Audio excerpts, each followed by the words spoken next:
buldum diyor. Maneviyatı çok yüksek bir dükkan.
Gel teyze gel. Buraya. Hadi buyurun.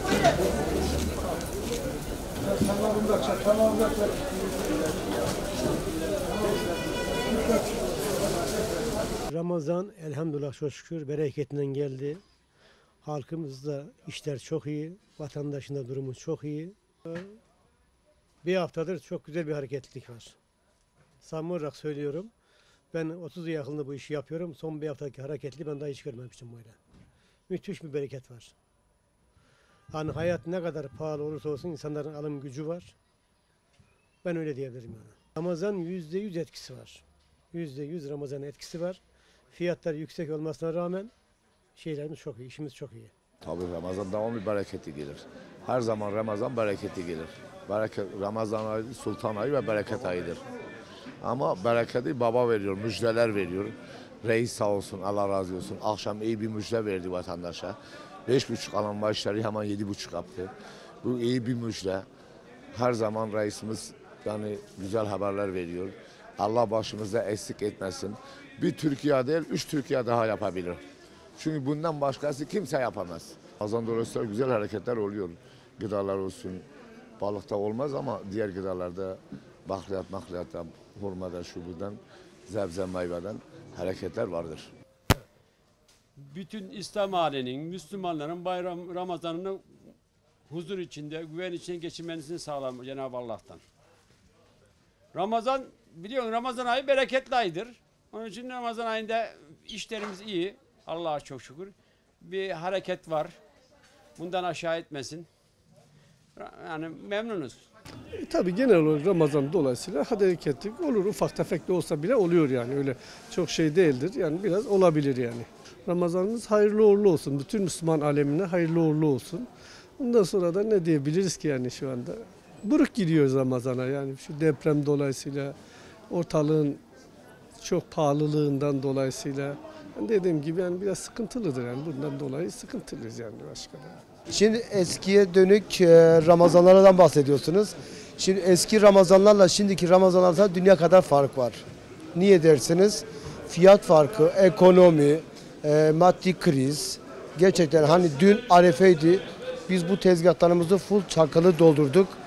Yani iş olacak diye zannettik ama hiç iş olmadı. Ya biraz hurmada var, pirinçte var. Mesela dün burada biraz yoğunluk gördük burada. Millet hurmaya yüklendi.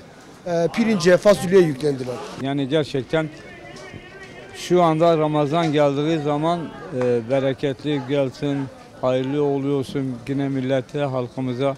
Allah nasip etsin. Tekrar bayramlar diliyorum milletime, vatandaşlarıma. Ramazan'ı fırsat olarak buluyorlar.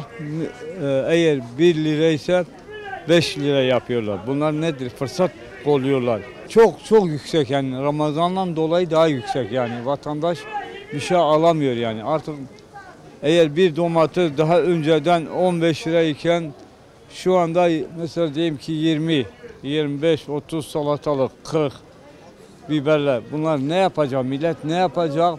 Nasıl şey yapacak? Pahalı diyorlar. Değil arkadaş, pahalı değil ya. Pahalı da onun için pahalı değil. Herkesin Allah'a şükür. Allah'a şükür bu ülkede herkesin parası var, herkesin. Herkesin parası var. Hayır. Vallahi o işte bir sen rast geldin sana şey yapıyor, sende param yok diyorsun arkadaş. Ramazan bereketli ay. Ramazan'da alacağın, satacağın, yiyeceğin arkadaş. Normal bu şeylerinde 3 kuruş, 5 kuruş, 10 kuruş. Tabii ya normal arkadaş, normal ya. He. Bak şurada yağmurun altında ayakta bekliyorlar ya.